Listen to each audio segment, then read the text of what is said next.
Salutations and welcome to a new segment of mine, Wednesday's Weekly Builds, which will be shorter videos targeted to newer players, hopefully giving you some fun ideas for builds you can try out. As you can probably tell, the day this video was uploaded is not in fact Wednesday, but frick you, okay? This is my YouTube channel, I can do whatever I goddamn want to. So without further ado, let's start off this series with arguably one of the strongest and easiest loadouts to build.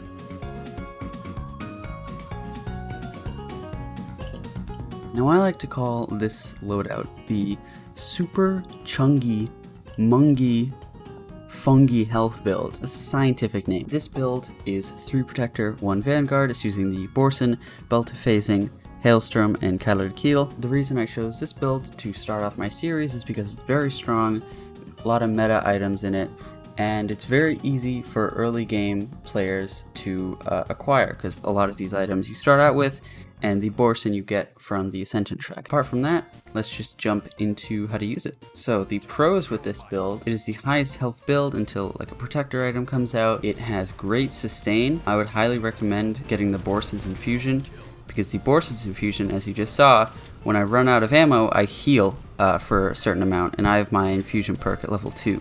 So I heal 1,000, 1,200, or 1,200. But yeah, this build has a lot of sustain. You can just kind of you just gotta keep going. It's really versatile. So you can use this build. This build is great at taking objectives. Okay, I didn't have enough to say. So this build is great at taking objectives. This build is great for supporting your team, and this build is great at 1v1s. It's extremely versatile, and yeah, it's just really good. So the ways you can support your team is kind of by being the Okay, can't quite take that. The way you can support your team is just by being a frontliner. You can use your Hailstorm to push back enemies or to defend a point. You can use your big health to block bullets for your snipers.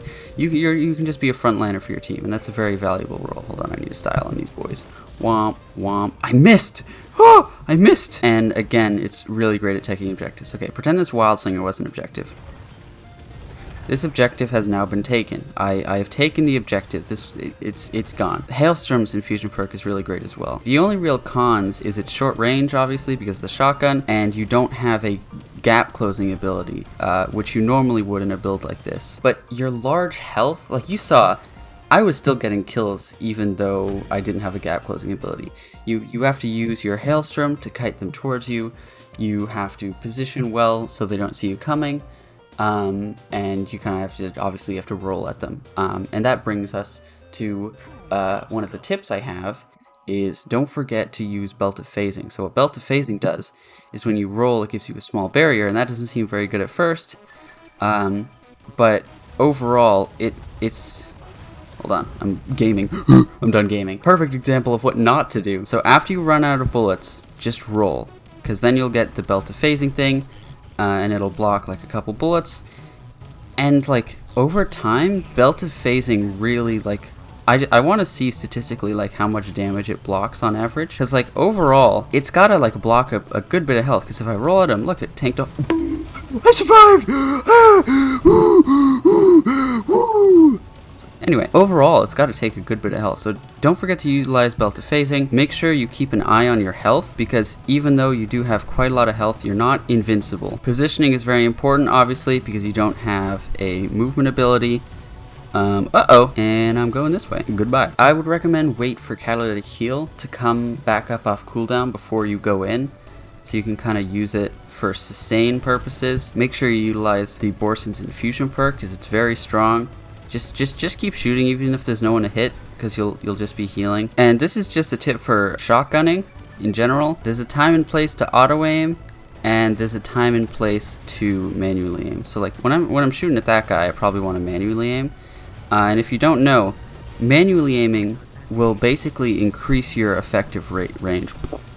Wee mama. So look, if I manually aim, it goes way farther. If I auto aim, the spread is kind of more thin. So, you know, make sure you remember to manually aim for targets that are running away from you, or targets that aren't right up next to you. And lastly, you can use Hailstorm offensively and defensively. If there are like a bunch of people rushing onto a point, you can use it to stop them from progressing. And if this someone trying to run away from you, you can use it, just put it in front of them and try to stop them from running away from you. Let me know what you think in the comments. If you have a build that you'd want me to showcase and do a tutorial for, let me know. And have a great doodah day.